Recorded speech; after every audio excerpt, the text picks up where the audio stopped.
Assessors in technical and vocational education and training play a critical role in shaping the skills and knowledge of learners to meet industry standards. Their responsibilities are broad and varied, ranging from planning and conducting assessments to providing feedback and engaging in professional development. This video will explore the key responsibilities of TVET assessors, emphasizing their importance in maintaining high educational standards and outlining best practices for each area. A primary responsibility of assessors is to thoroughly understand and apply the relevant standards and requirements for the qualifications they oversee. Staying updated with the latest industry standards is essential, ensuring that assessments are aligned with current criteria. Assessors must be knowledgeable about the specific competencies and outcomes expected of learners, ensuring these are accurately reflected in the assessment process.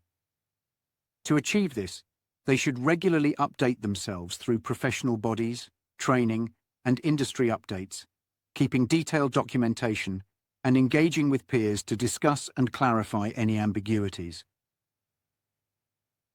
Effective assessment planning is essential to cater to the diverse needs of learners. Assessors must design assessment plans that consider individual learning styles, abilities, and contexts. This personalized approach helps all learners demonstrate their competencies in a manner that suits them best. By developing personalized assessment plans, using a variety of assessment methods, and providing tailored resources and support, assessors create a supportive environment that encourages learner success. Regular reviews and adjustments to assessment plans are necessary to respond to the evolving needs of learners. Clear communication is essential for successful assessments. Assessors must clearly articulate the assessment requirements to learners, explaining the criteria, methods, and expectations in an understandable manner. This transparency helps reduce anxiety and enables learners to perform to the best of their abilities. Using clear and simple language, providing written instructions, holding interactive sessions for questions, and using past assessment examples are all effective strategies to ensure learners fully understand what is required of them. The actual conduct of assessments is a core responsibility of assessors. This involves observing learners, reviewing their work, and using various assessment methods to gather evidence of their competence. To ensure fairness, assessors must be consistent and objective, applying the same criteria and procedures across all assessments. They should be well prepared with all necessary materials and conduct assessments in a conducive environment free from distractions, maintaining focus on evidence and avoiding personal biases. After collecting evidence, assessors compare it against set standards to determine whether learners have met the required competencies. This comparison must be thorough and unbiased, ensuring that the evidence accurately reflects the learner's abilities and knowledge. Using clear and unambiguous criteria, taking detailed notes, regularly benchmarking assessments with peers, and reflecting on the comparison process are essential best practices to ensure accuracy and fairness in judgments. Making informed assessment decisions based on evidence is another essential responsibility. These decisions must be clear, justified, and based solely on the evidence provided, free from personal biases. To maintain transparency and fairness, assessors should ensure that the decision-making process can be clearly justified if questioned. Making and communicating assessment decisions promptly and periodically reviewing these decisions helps maintain consistency and fairness over time. Documentation is a critical aspect of the assessment process. Assessors must record the entire assessment process, including the evidence gathered, the comparison with standards, and the final decisions.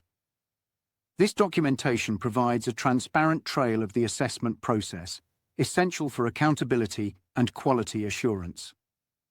Keeping comprehensive records, securely storing them, ensuring accessibility for reviews, and regularly updating them with any changes are all essential best practices.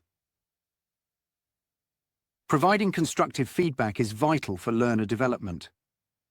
Assessors must give timely and specific feedback that highlights strengths, identifies areas for improvement, and offers guidance on enhancing performance. Effective feedback helps learners understand their progress and motivates them to continue improving.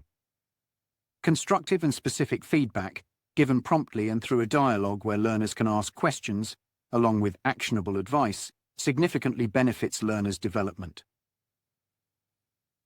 To ensure consistency and fairness across assessments, assessors participate in standardization processes.